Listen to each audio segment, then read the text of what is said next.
going on, family? Before I begin, let me ask that ask God to use me in a way that allows this message to resonate, connect, and reach those for whom it's intended for. That it's less of me, more of you, and that those listening would do so with a soft heart and open mind. In Jesus' name, I pray. Amen. Family, today I just got back from playing a golf scramble. Now, golf scramble is a tournament. It's a team tournament. Typically, you see this at corporate events. That's what this was.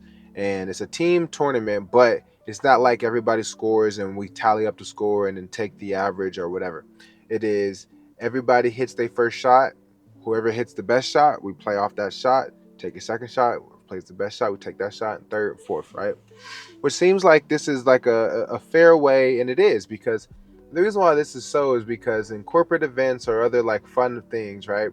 A lot of people aren't good at golf. And it's a way where if you have one good person on your team, and by good, in golf, if you're good, you're actually bad, because golf is a game based on playing perfect. So if you're good, you're bad. If you're great, you are, you know, like you look good, but you're not nowhere near enough to be good. I mean to play in the pros. If you're amazing, it's like you are excelling, but again, you're not anywhere near playing in the pros. But to be perfect is like to be truly good at golf. And what does I mean? What I mean by playing perfect? Well, golf is a game based on performing below the average, and to do so, you must do that consistently through 18 holes, right? Because par in golf is zero, and this is what you're supposed to play on the hole. So a hole might say par four, par five, par three. That means you're supposed to get the ball in the hole in tries, four tries, or five tries, right? But that is average. A good golfer would do that maybe some of the time.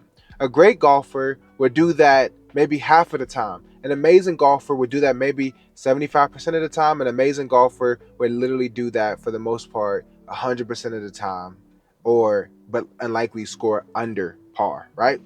So yeah, so corporate wise, right, a lot of these people are just not, they're just either good, or bad, terrible, right? Let me tell you something.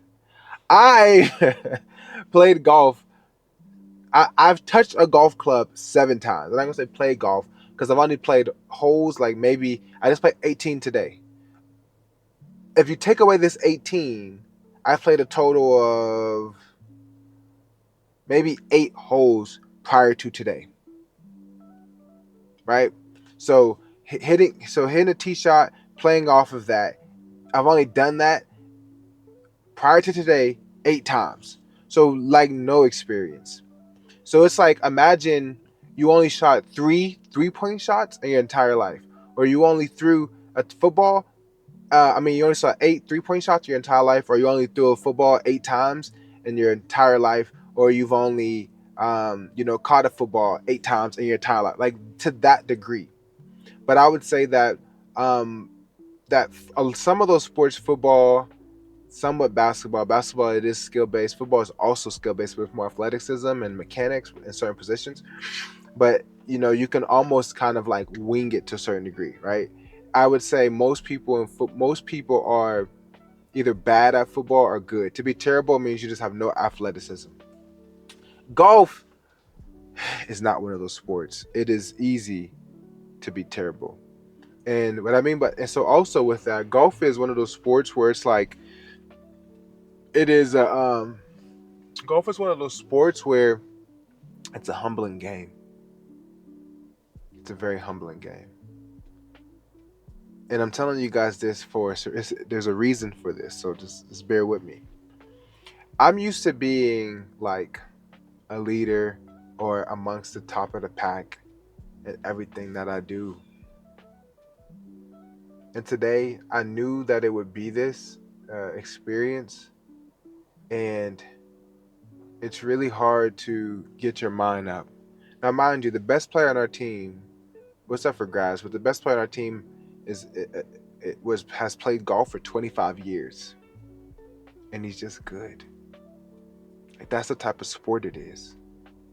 He's just good.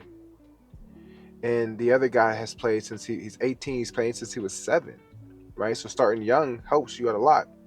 And I thought he was a great player. He said he played in high school on the golf team, but when he got to college, he says he wasn't good enough to make the college team. And I'm thinking like, what the hell do these college kids look like? And like just the gap where I'm starting now at 30. I'm starting now at 30. I had a buddy of mine I played a couple holes with, and he said, "Man, it took me 2 years to get decent." I'm like, man, this is one of those sports where it's so humbling, and you have to be okay with being terrible for a while and continue to play and have fun. And that's not typically my mindset. I like to compete, I like to show up, I like to feel good. And golf is not one of those sports. If you have not spent time out here to develop a level of mastery, this sport would chew you up, spit you out. It just will. Not only like there's so many different irons and clubs and drivers that you gotta learn how to use, right? It's in the bag.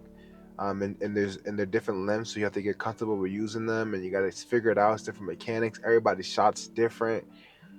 Whoo, man, So my mindset was like, if we can play off of my spot at least once today, I feel great because these people have been playing for years, and if I can hit the ball better than them on one shot at least, where we're gonna say, all right, Kieran, you got the best spot. We're gonna play here. I feel great, and that happened twice, maybe 3 times, but that happened twice, which is it's terrible. But again, I am not good at this, you know.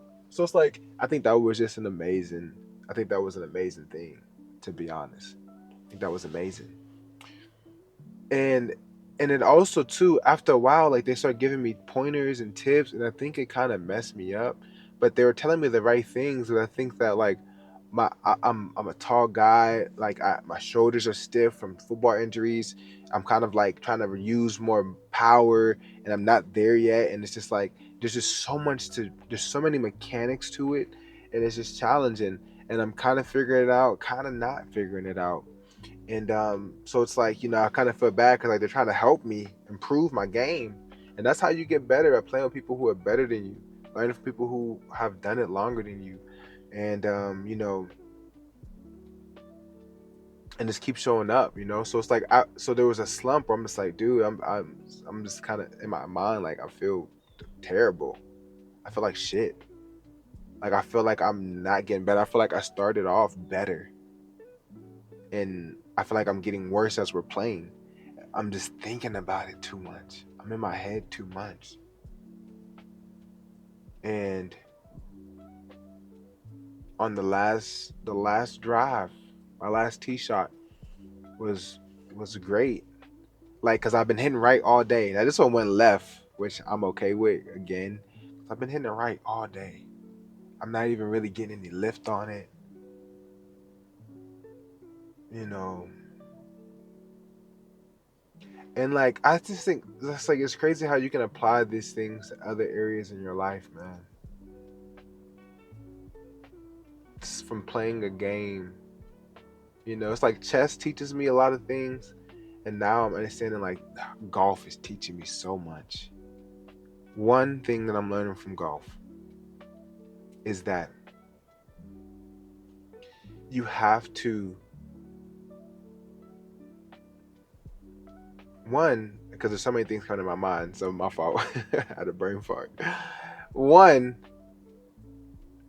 you have to be willing to show up for a long enough time to just be decent. Most people want to jump in something to be good instantly. I'm not saying some people do, but it's like most people don't. So it's challenging. So golf is a very deflating game because it's not forgiving. If you don't do the swing perfect, the shot will reflect it every single time. Whatever you're doing, if you don't figure it out, this is going to keep happening over and over and over and over again. I feel kind of good. I feel kind of great because I feel like, like I hit a ball straight in the water. And it's like that's gonna happen to everybody at least once in their life. So I'm like, today was my first time hitting the ball straight into the water. Felt great.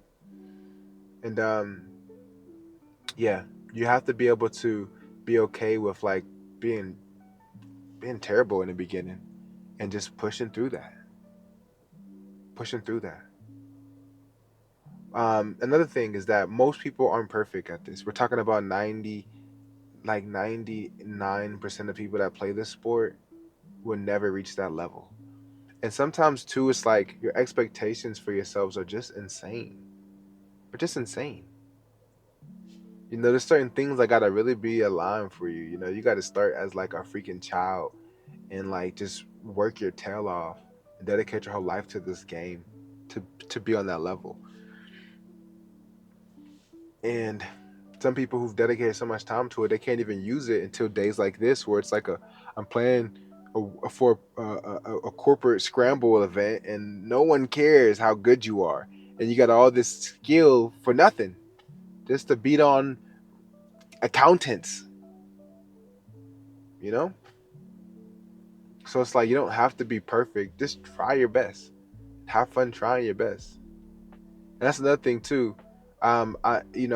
Even if you're not winning, enjoy it. Even if you're not good, can you enjoy it? And that's a whole other mindset. How do you continue to have fun even when you're playing bad? It's humbling. It's just a humbling thing, man. And just to keep showing up. And I mean, the clubs cost a couple $100 at least. So it's like I already spent this money to even try to figure this out. It's a great networking thing. Like you meet a lot of people there, and like in a very, chill environment. You really get to know some people out there.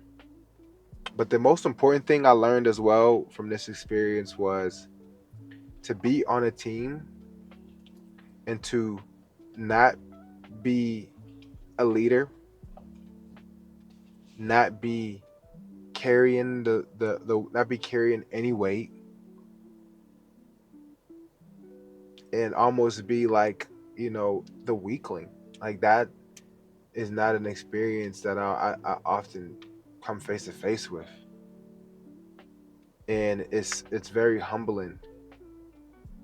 And to think like I don't always have to be the person in charge. I don't always have to be the person with the most responsibility or that's carrying the most weight.